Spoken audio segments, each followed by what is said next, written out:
I have put too much into protecting myself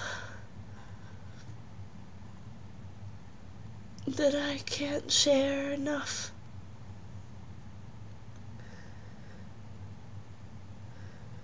to satisfy another human being, much less a man.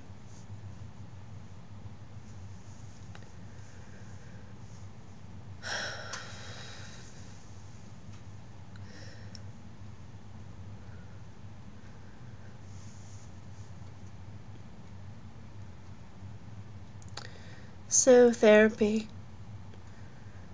Yes, I've had it.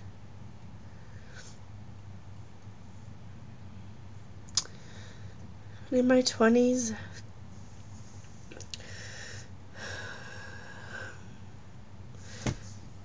I went through a lot. I mean, my teens.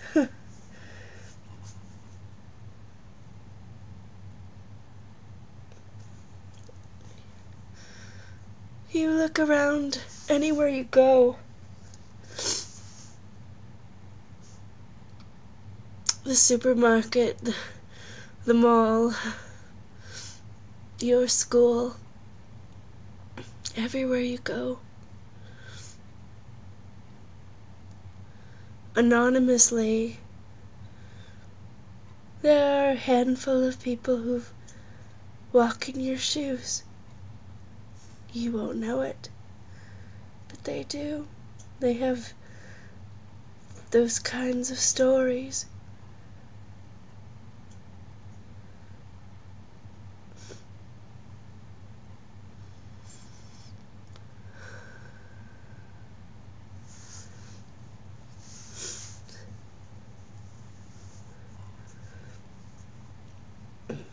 All I can say is to continue to be strong, continue to hope, and live and love. Continue to fly and dream and laugh and hope.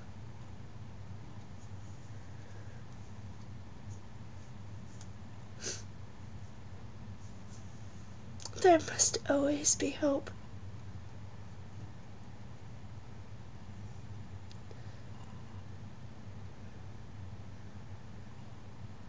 But don't feel sorry for me now.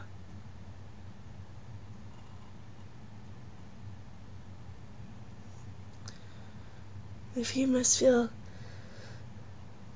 sorry at all for any part of me,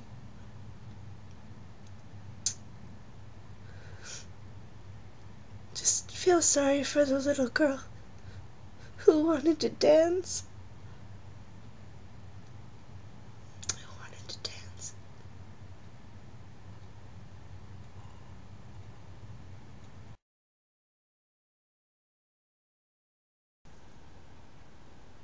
I wrote this in 2005, and it's published on Snap, which is the survivors network for clergy abuse.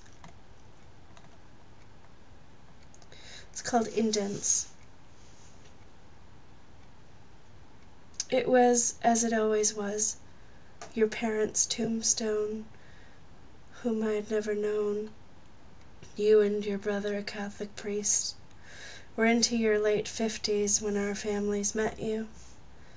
Your resting place is memorialized a few feet from your parents' tombstone, a little to the left with a little bronze plaque. I visited only once in the past few years. It feels odd when I do. I still don't know where Father, the priest, was buried. I knew in my heart he had died. I had that hollow feeling. I was such the smallest child with white golden locks. You and your family adored me. I was 4 years old. My parents coveted you, and you became my godfather. There were many holidays at the rectory. I can tell many stories about birthday presents. I remember every single one. You gave me what my parents couldn't afford. I was a princess. 6, 7, 8. I grew up like a beanpole, my long freckled legs, my blue eyes. Suddenly there was something different about my eyes, about the way they viewed my world. And there was God. There was always, always God. And I tried to be good. Sometimes, yes, I went to 2 masses. And I didn't seem to fit in my body. The years went by and I was a chubby little girl, a chubby teen. I really didn't want to spend time with you anymore. I spent a lot of time avoiding everything, and I never did challenge my life. I wrote poetry like water, but I hid from everyone. I almost stupidly ended my life in my teen years, and then in my early 20s my mother found a note that I had tucked away inside a book. Our secret. Heaven became hell that day. I never saw either of you again. The bishop sent your brother away into retirement, and I sent the courts away. It was so easy to let go, all but myself. I was a piece of steel for my parents. I held everyone together by holding myself together. Later, though, my parents divorced. My dad had a stroke, and I watched as his face grew old. My mother, too. And I rarely see her. She can't seem to soften to me. She still blames herself, I know, for letting you into my life. And slowly it happened. You died. I wasn't invited. They made it a private funeral, so I couldn't attend. But I found my way to you eventually. I slowly opened my car door. The first time standing in the cemetery in years. I pause, reading your name. I don't cry this time. All those years that I loved you while I despised myself, I still can't seem to let it go. I look up. Something isn't right. I see an indent in the grass ahead. I walk over. It's the grave of your sister. She didn't believe me when I tried to talk to her in my 20s. Gone. She was the one I wanted so much to love me, but she always kept herself rigid as if I didn't belong.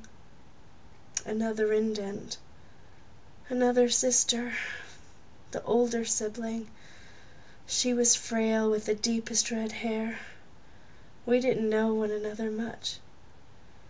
Back toward the car. The final indent. No. No. I know it's true and my heart stops. Father, I always believed you would have left me a letter, something to set me free. Somewhere in your heart to let me go. This wasn't to happen. I must let you go instead.